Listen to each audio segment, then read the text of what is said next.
Y nosotros nuevamente, nosotros somos Neuroplastic Kids. Y como sabrán, en nuestro tema, en el anterior video, hemos introducido un poco nuestro tema, pero en el video de hoy vamos a profundizar sobre 3 argumentos cientistas y 3 argumentos culturalistas. Empecemos.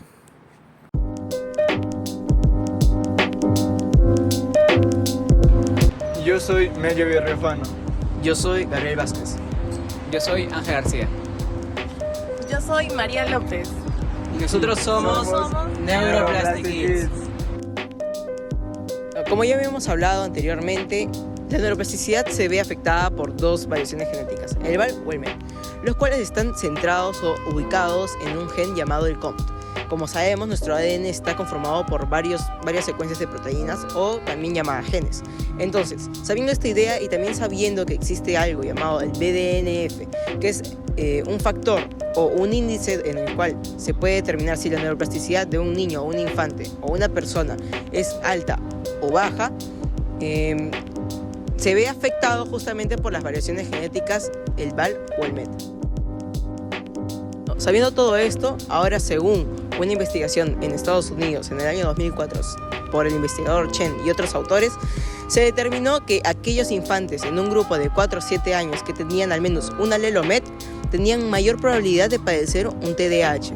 En cambio, los infantes que tenían 2 alelos VAL tenían casi nula probabilidad de tener un TDAH o no se veían condicionados por sus variaciones genéticas. En segundo lugar, tenemos también la relación que tienen estas variaciones genéticas con la depresión. ¿Qué quiere decir? Igualmente que en el anterior ejemplo, tenemos que aquellos infantes del grupo de 4 o 7 años que tenían al menos una variación genética MET o alelo MET, tenían mayor susceptibilidad a tener depresión o tenían más resistencia en lo que viene a ser los medicamentos antidepresivos. En cambio, aquellos que tenían la variación VAL tenían una resistencia normal o menor resistencia a comparación de los infantes que tenían la variación MET, y aparte también tenían menos probabilidad de tener depresión. Finalmente tenemos que hubo un grupo de infantes que habían sufrido un accidente vehicular y por ello tenían un accidente cerebrovascular. Estos estaban en un rango de 3 a 6 años. Entonces se supo que aquellos que tenían nuevamente el alelo MET, o al menos más de uno, tendían a tener un proceso de recuperación mucho más complicado a comparación de aquellos que tenían los alelos VAL. Además, se hizo un estudio en los cuales se ponían a los dos grupos de los niños con la misma actividad de interacción para que así le ponían figuras o también colores y determinen si había un color que se repetía más que otro, y aquellos que tenían la variante VAL tenían un margen de error de 15%. En cambio, aquel grupo que tenían al menos una variante genética MET tenían un margen de error de un 27%. Un estudio hecho por el investigador K.J. Brooks en el año 2008 en Estados Unidos determinó que había una relación en el gen esteroide sulfasa ligado al cromosoma X con un trastorno de déficit de atención e hiperactividad. O sea, ¿qué quiere decir esto? Como ya sabemos, el hombre o el sexo masculino tiene 2 cromosomas, el X y el Y. En cambio, las mujeres o el sexo femenino tiene el mismo cromosoma, que es el X. Se determinó que justamente cuando hay ausencia de este gen esteroide sulfasa ligado al cromosoma X, se determinó que los hombres tendrían a tener una mayor probabilidad de padecer un TDAH, ya que si hay ausencia de este esteroide no hay otro cromosoma X que lo pueda reemplazar o respaldar. En cambio, los que en caso de las femeninas o el sexo femenino no tenían tanta probabilidad, ya que había otro cromosoma X que tenga este gen esteroide sulfasa ligado al cromosoma X, ¿no? Finalmente se hizo un estudio a un infante de 7 años que tenía una enfermedad en la piel y era justamente la ictiosis. Esta ictiosis estaba ligada al cromosoma X. Y esta enfermedad tiene la característica de que tiene ausencia de gen esteroide sulfasa. Entonces, hubo la misma similitud, el mismo porcentaje o el mismo índice de que también padecía o tenía mayor probabilidad a padecer un TDAH, un trastorno de déficit de atención e hiperactividad. O sea que justamente se corrobora con este experimento que cuando hay ausencia de este gen, hay una posibilidad o mayor probabilidad de que puedas padecer un TDAH. Como tercer argumento, según el artículo de investigación por Douglas Dean, publicado el 5 de enero de 2018, ese argumento ignatista trata que en niños y niñas de un mes de nacidos, los niños tienen más materia blanca que materia gris, específicamente en el hemisferio derecho. Y es acá donde parte la primera subidea. Es donde la diferencia sexual es consecuente de los volúmenes cerebrales, donde se observan patrones de asimetría regional y por lo que implica que esos aspectos estén presentes desde el nacimiento. Pero esto puede verse como consecuente debido al desarrollo prenatal. Según un estudio por Xavi García Falgueras, Dick Swab, publicado en 2010, se encontró que la exposición a niveles diferentes de hormonas como la testosterona puede influir en la organización cerebral y contribuir a las diferencias observadas. Esta investigación examinó cómo los niveles de hormonas sexuales durante el desarrollo prenatal pueden contribuir a la asimetría regional y la diferencia en volúmenes cerebrales en niños y niñas. La influencia de los genes también puede ser un consecuente de esta diferencia, ya que según un estudio por Pepper Giska, J. Rachel Brower, Drobad Bonsba, publicado en 2007, donde se revisó estudios de imagen cerebral que reinvestigaron anteriormente, observan que los volúmenes cerebrales donde se encontró de ciertos genes relacionados con el desarrollo cerebral están asociados con diferencias de la simetría regional y la variabilidad entre niños y niñas. Argumentos culturalistas tenemos el primer argumento, que es estrés prenatal, neurodesarrollo, psicopatología. Según Silvia Gaviria, presentó estudios sobre estrés materno, cambios fisiológicos, alteración del ambiente uterino. El estrés materno puede prevenir de factores psicosociales, complicaciones obstétricas, enfermedades psiquiátricas, respuestas emocionales al embarazo u otras causas.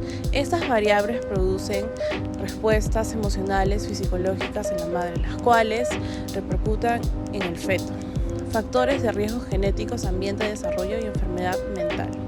Ansiedad, esquizofrenia, trastorno bipolar. El estrés materno también puede tener un impacto en el cerebro en el desarrollo del feto. El estrés crónico o extremo durante el embarazo puede lidiar hormonas del estrés, puede cruzar la placenta, afectar negativamente la formación y las conexiones neurales y en el desarrollo del cerebro fetal. El desarrollo cognitivo. Segunda idea, veremos desarrollo cognitivo, especialmente en la plasticidad cerebral. Hay estudios que han examinado el desarrollo cognitivo en niños desde su nacimiento hasta la edad de un mes. Esos estudios han mostrado que los bebés a corta edad pueden responder a estímulos visuales, auditivos, mostrar referencias por ciertos patrones, colores o sonidos. Estas respuestas tempranas sugieren a una cierta capacidad de procesamiento cerebral y aprendizaje. Tercera idea, la plasticidad cerebral prenatal. Se ha reconocido como un fenómeno importante que permite la adaptación del cerebro, el desarrollo, la experiencia, los estímulos del entorno. Durante esta etapa, las conexiones simpáticas fueron reorganizar en respuesta a factores ambientales como estimulación sensorial, la nutrición, la exposición a sustancias tóxicas. Estos factores pueden influir a la estructura y función cerebral, estableciendo la base para el desarrollo posterior y la plasticidad a lo largo de la vida. Por segundo argumento tenemos el artículo científico realizado por María Benítez, Verónica Díaz y Nadia Hustel de la Universidad de Valencia. Tenemos el de la interacción y entrenamiento musical a temprana edad y la afección en su neuroplasticidad. En primera idea tenemos los efectos en la memoria. Según los estudios, la formación musical ha demostrado mejorar el rendimiento en la memoria verbal. Esto implica la capacidad de recordar y retener información verbalmente. También su influencia en la duración e intensidad de dicho entrenamiento parecen influir en unos pequeños resultados. Se sugiere que estos periodos sean más largos para que puedan tener un impacto más significativo en habilidades cognitivas como las matemáticas y las habilidades espaciales. Por segunda idea, tenemos los efectos motores y auditivos. El entrenamiento musical produce cambios en el cerebro, especialmente en las regiones motoras y auditivas. Estos cambios incluyen plasticidad cerebral, mayor volumen y actividad en el giro de Hershey y el giro supramarginal ventral. Los estudios con infantes muestran una confirmación positiva entre años de entrenamiento musical y el tamaño del giro de Herschel, así como una mayor efectividad interhemisférica y eficiencia neuronal en infantes con formación musical. También se encontró que el entrenamiento musical está relacionado con el desarrollo de áreas cerebrales asociadas con las funciones ejecutivas. Y en pocas palabras, estas funciones son el campo que engloba un amplio abanico de habilidades cognitivas dirigidas al logro de una meta orientadas al futuro, como lo son la planificación, toma de decisiones, anticipación, entre otras. Tercera idea, tenemos el aumento de transmisión neuronal y una mayor orientación de la atención. Según estas investigaciones, se evidenció en los cambios en la latencia de componentes P1 y la amplitud del componente P3. Además, se comparó el aprendizaje musical con el aprendizaje de un idioma y se encontró que el entrenamiento musical dejó una mayor complejidad en las señales cerebrales en diversas áreas del cerebro. Por otro lado, el entrenamiento de un idioma mostró cambios limitados en la actividad cerebral y una disminución en la complejidad de las señales eléctricas cerebrales en comparación con las mediciones previas al entrenamiento. Se sugiere que la complejidad observada en las señales cerebrales de los infantes con el entrenamiento musical se debe a la integración de diversos estímulos del ambiente con las representaciones internas auditivas, motoras, visuales, emocionales y cognitivas. Por tercer argumento tenemos la tesis realizada por Mayra Guerrón en la Universidad Técnica de Ambato. Tenemos los tipos de desarrollo sociocognitivos y su influencia en los niveles de estrés del infante, el cual afectan en la neuroplasticidad. La primera idea tenemos el desarrollo cognitivo. Estos hitos del desarrollo cognitivo indican diferentes niveles de habilidades y capacidades en la función de la edad del niño o niña, desde las primeras reacciones sensoriales hasta la capacidad de realizar tareas complejas como clasificar objetos o participar en juegos o roles. Por ejemplo, de 0 a 6 meses un niño ya puede agarrar un objeto y llevárselo a la boca. De 1 año a 2 años puede armar un rompecabezas armar un rompecabezas y sus piezas. Y de 4 a 6 años puede clasificar figuras geométricas y colores. La segunda idea tenemos el desarrollo socioemocional. Estos indicadores del desarrollo socioemocional reflejan el progreso en la capacidad de reconocer y expresar emociones, establecer reacciones afectivas con los cuidadores y otros familiares, interactuar con pares y adaptarse a diferentes entornos. Por ejemplo, de 0 a 6 años un niño ya puede expresarse con una sonrisa. De 12 a 24 meses le gusta ser el centro de atención o repite acciones que le producen la risa. Y de 4 a 6 años interactúa espontáneamente con otros niños y se expresa verbalmente sus deseos, temores y alegrías. Por tercera idea, tenemos el desarrollo del lenguaje. Estos indicadores del desarrollo del lenguaje reflejan el progreso en la comunicación verbal y comunicación del lenguaje, desde las primeras vocalizaciones hasta la capacidad de conversar y utilizar palabras de forma precisa y creativa. Por ejemplo, de 0 a 6 meses, el niño balbucea o vocaliza algunas pequeñas letras. De 2 a 3 años, reconoce sonidos parecidos a las de sus padres. Y de 4 a 6 años, ya puede contar chistes o dramatizar gestos.